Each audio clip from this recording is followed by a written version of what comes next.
নমস্কার, awareness with দাসজিতে আপনাদেরকে স্বাগত জানাই। এনআইএ 12টা যে এফআইআর করেছে এবং 432 জনকে যে ডিটেনশনে নিয়েছে, সুপ্রিম কোর্ট পরিষ্কার বলে দিয়েছে যে আমার অর্ডার আপনাদেরকে এর একটা বিহিত করতে হবে এবং সম্পূর্ণ একটা রিপোর্ট তৈরি করতে হবে যতক্ষণ না এর কালপ্রিট ধরা পড়ছে।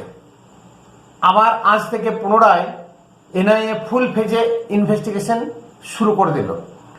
আইবি হেড, এনআইএর হেড সোনিয়া সিং, তিনি বিস্তারিত রিপোর্ট সুপ্রিম কোর্টে পেশ করেছেন এবং ওনার স্পেশাল ফোর্স নাগাল্যান্ড থেকে নিয়ে এসে শিফটিং করছে মোথাবাড়ি, মালদা, মুর্শিদাবাদে।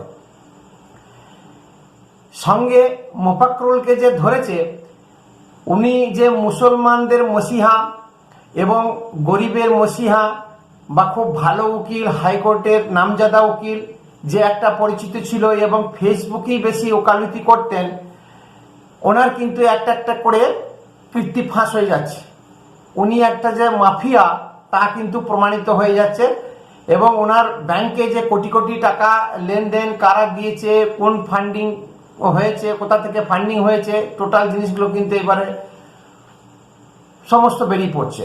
এবং ঠিক এই সময় পাকিস্তানের প্রতিরক্ষা মন্ত্রী হতে পারে বা পাকিস্তানের একজন সরকারি মন্ত্রী খাজা আসিফ, উনি আবার ধমকি দিয়েছেন যে অপারেশন সিন্দুরের বদলা আমরা কলকাতা আক্রমণ করে নেব, কলকাতাকে আমরা অ্যাটাক করব।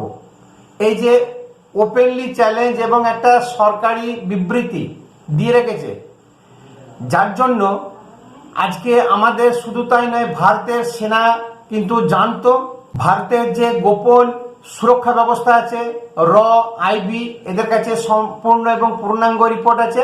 সেইভাবে আমাদের ইস্টার্ন কমান্ড বা ভারতীয় সেনাবাহিনী যে পূর্ব ভারতে আছে, তারা কিন্তু সদা সর্বদা সচেতন এবং প্রস্তুত হয়েই আছে।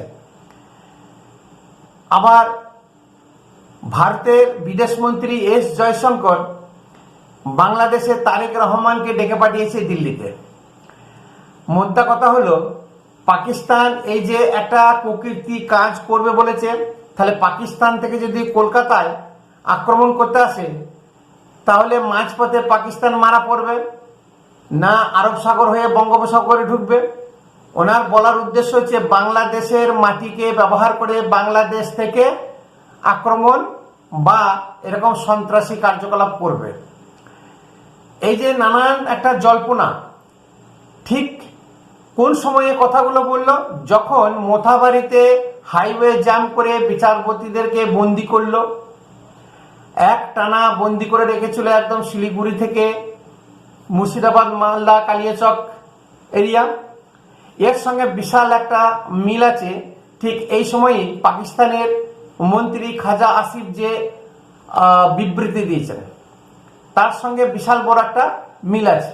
সুপ্রিম কোর্ট পরিষ্কারভাবে এনআইএকে ক্ষমতা দিয়েছে এবং আদেশ দিয়েছে যে এর একটা ইন্টারন্যাশনাল বর্ডার, যেহেতু এর একটা বিহিত করতে হবে, আর এর জ্বর অনেক দূর পর্যন্ত আছে, সেটা সুপ্রিম কোর্ট কিন্তু ধরে ফেলেছে।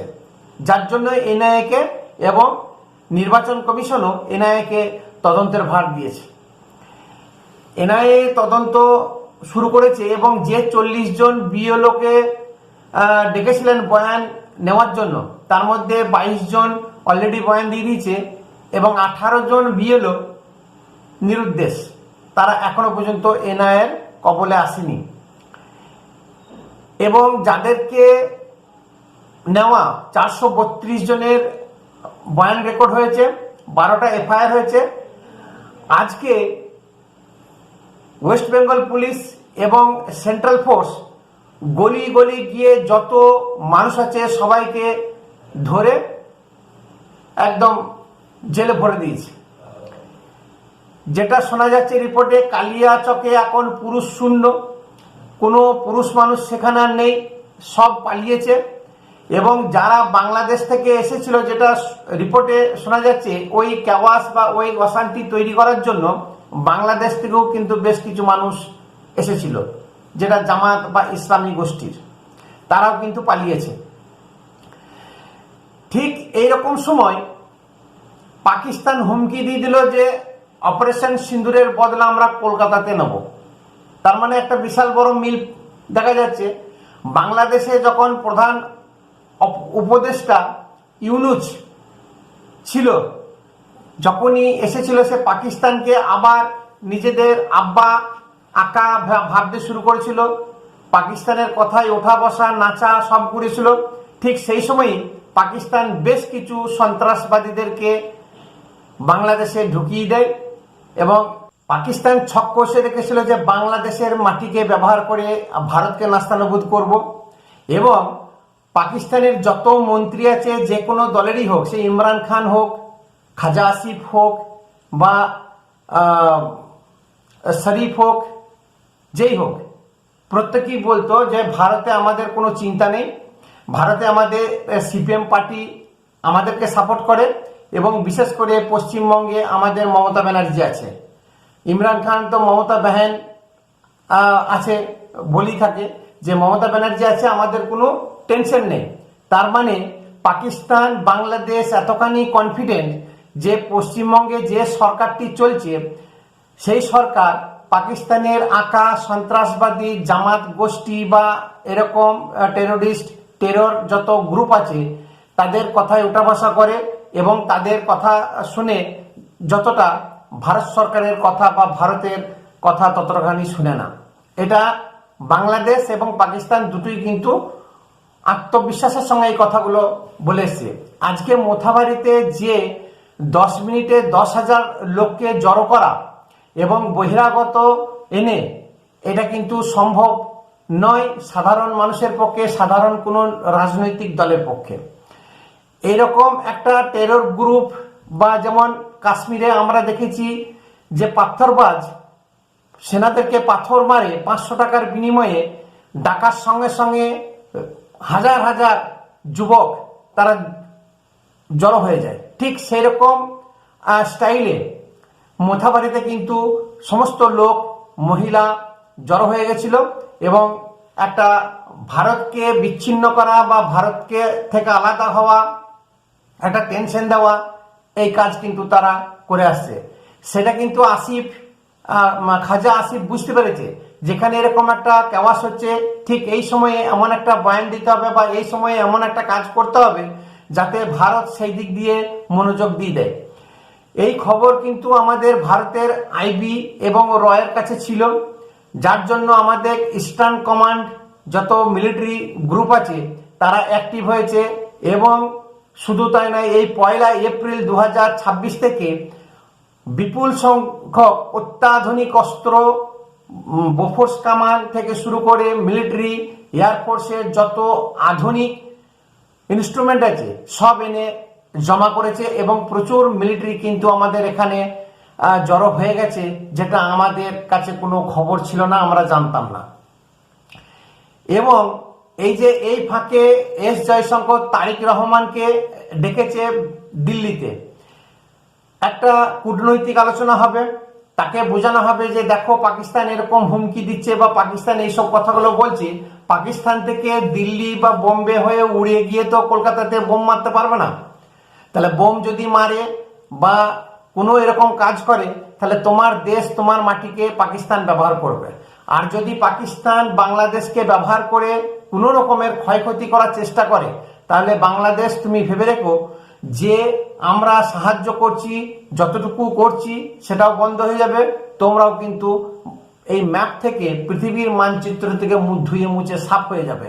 এই তারেক রহমানকে এই জিনিসটা বোঝাবে এবং তারেক রহমান যদি সেই ইসলাম গোষ্ঠী বা মৌলবাদী গোষ্ঠীর ফাঁদে পা না দিয়ে যদি সঠিক অ্যাকশন নেয় তাহলে ভালো কথা।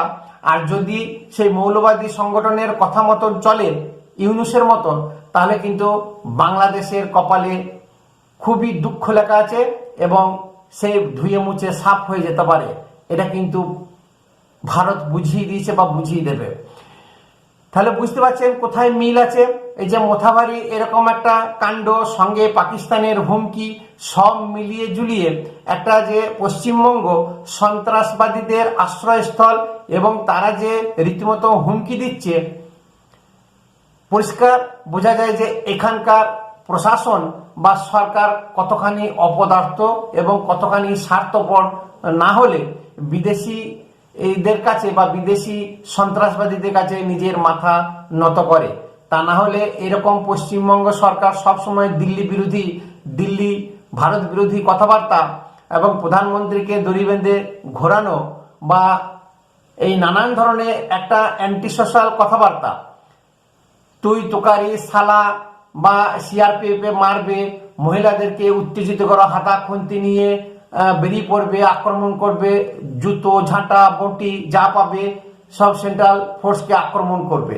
এইগুলো কারা করে? এইগুলো কাশ্মীরে করতো বা যেগুলো অ্যান্টি সোশ্যাল হয় বা যে সমস্ত রাজ্য বা মানুষ ভারত বিরোধী হয় তারাই কিন্তু এইসব কথা বলে থাকে এবং এইসব কাজ করে থাকে।